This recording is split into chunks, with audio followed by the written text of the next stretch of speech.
तू मरापेक्षा एखाद्याला मारून टाक ना. एखादा आमदार जरी कापला ना, आम्हीच सांगतो आत्महत्या करायची वेळच येणार नाही.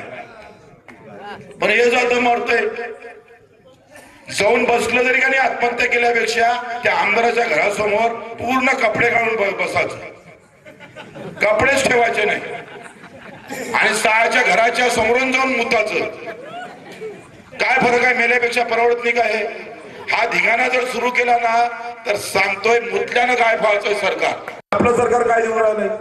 म्हणजे दिवाळी चांगली करू, दिवाळी अंधारात नाही गेली पाहिजे. अबे साल्या, आमचं आयुष्य अंधारात चाललं, तू काय दिवाळी चांगली करणार आहे? आणि 5,000 दिवाळी चांगली होणार आहे का रे?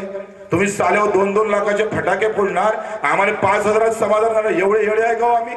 आता 5,000 रुपये पर क्विंटल नुकसान झालं. एकरी जर 8 क्विंटल पकडला तर 40,000चं नुकसान एका एकरवाल्या शेतकऱ्याचं आहे.